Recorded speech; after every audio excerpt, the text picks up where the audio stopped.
Future Car presents 2018 Mercedes-AMG E63/E63 S, a muscle car that never forgets its manners. An original W124-series AMG Hammer is parked next to a row of new Mercedes-AMG E63 sedans. It's sitting there in monochromatic black, wearing the type of body kit that made AMG famous. A little forlorn, a bit dated, its glory days in the past, like an old pugilist. Next to the new cars, some might even mistake it for the caterer's car, Sick Transit Gloria Mundi. Except it's not the caterer's car, and I can't stop staring at it. The original AMG Hammer hasn't let go yet, hasn't let go of me, hasn't let go of AMG. AMG still builds the things, sort of, but now they don't call them hammers. They should still call them hammers.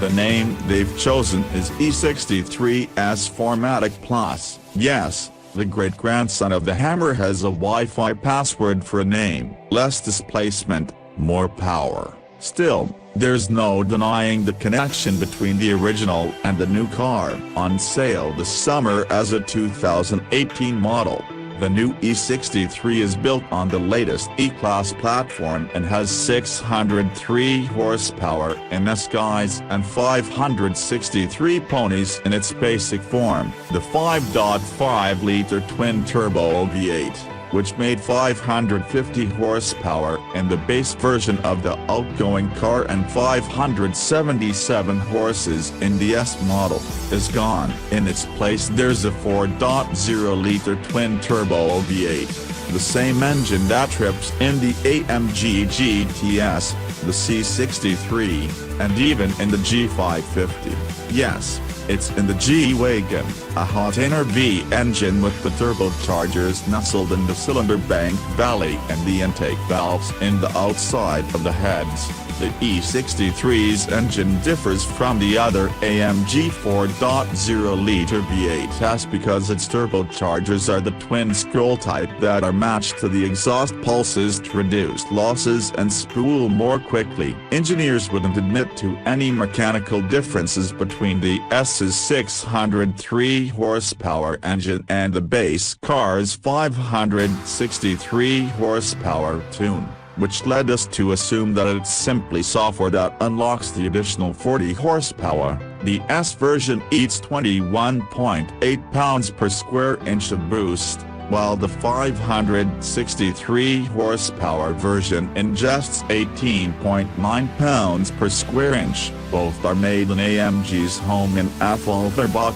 Germany, where a single technician is assigned to an engine. AMG calls the build process one man, one engine, but there are also a few Fräulein bolting together engines. After driving the latest E63, it seems naive to have been worried about the effects of the reduced 4.0-liter displacement. Power builds instantly and it consistently builds all the way to the 7,000 revolution per minute treadline. A 9-speed planetary gear automatic, introduced in the E300 last fall, is strengthened to cope with the engine's 627 pounds-to-feet of torque. In place of the conventional E-Class's torque converter is AMG's wet multiplate clutch, which delivers fairly smooth starts from a stop and allows for aggressive launch control starts. 9 is just fine. Shifts are snapped off with increasing urgency as you cycle from comfort mode to Sport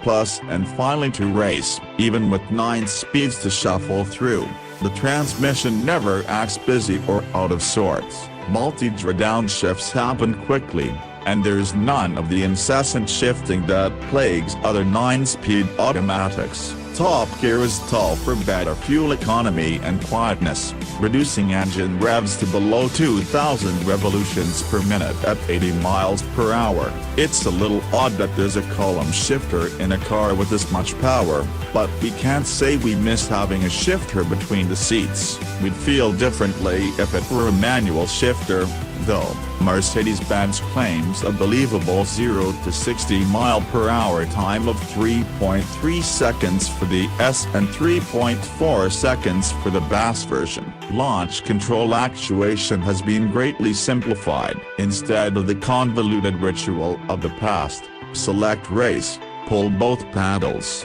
place foot on brake, wait for the display to signal the car is ready, confirm with the right paddle, floor the accelerator while simultaneously releasing the brake. Launch control now is available in Sport, Sport Plus, and Race modes. There's no need to pull the paddles, simply enable launch control, push the brake with your left foot, and floor the accelerator. Revs are held at up to 4,000 revolutions per minute and can be lowered using the paddles on the steering wheel. Release the brake, and the E63 shoots forward as the all-wheel drive system scrambles to get the torque to the ground. Catch the drift. All-wheel drive is a welcome ally for the boosted V8, unlike its predecessor, which had a fixed torque split. The new E63's torque split can vary on the fly with up to 100% directed rearward. This is enabled by a new clutch pack in the transfer case that constantly engages and disengages clutches that distribute torque. In back, an electronically controlled locking differential shared with the E63 varies the lockup to minimize inside wheel slip in corners and, according to AMG, helps drivers approach and drive at the E63's limits. The new system allows Mercedes-AMG to add a drift mode that will send 100% of the engine's torque to the rear, making it a rear-drive car. Getting the E63 S into drift mode, however, is a bit like getting into the old launch control. Choose race mode. Completely disable stability control. Select the transmission's manual mode, and hold both paddles until the screen asks if you'd like to enter drift mode. Pull the right paddle on the steering wheel to confirm. Base cars won't get drift mode, so buy the S model if you want to turn your E63 4matic into an E63 2matic. Get the sequence right, and the E63 S becomes a rear-drive car until you turn it off or switch modes. We didn't get to try it, in the interest of saving the 295/30ZR20 rear Pirelli P0 tires. The cars on hand during our road drive had drift mode disabled. On the road, the E63 S has the same dual personality as an E300. As you'd expect, the AMG's shifts toward the sporty end of the spectrum, but when you're trundling around with the car set in comfort, it's quiet. The ride is enduring, and the engine can run on 4 cylinders. Even in its most relaxed setting, the steering is heavy, but it gets much heavier in the more serious settings. Feedback through the steering wheel is good, yet there's enough typical Mercedes-Benz creaminess to make the car read as supremely refined when you're not driving it hard. Switching to Sport and Beyond not only stiffens the 3-chamber air springs, firms up the adaptive dampers, quickens shifts, and increases steering effort, it also causes the audio system speakers to amplify the engine's noise. It's cheating, but it's cheating for our team, and, more important, it doesn't sound fake. That's the V8 playing through the speakers. From the outside, the Sport exhaust barks with the same anger as AMG's old naturally aspirated 6.2-liter V8 when under load. When cruising along on the highway, where 100 miles per hour feels more like 60, the engine sound is subdued and never tiresome. For more information, click the link below in description. Thanks for watching this video. Please do like, comment and share this video. Also don't forget to subscribe to my channel.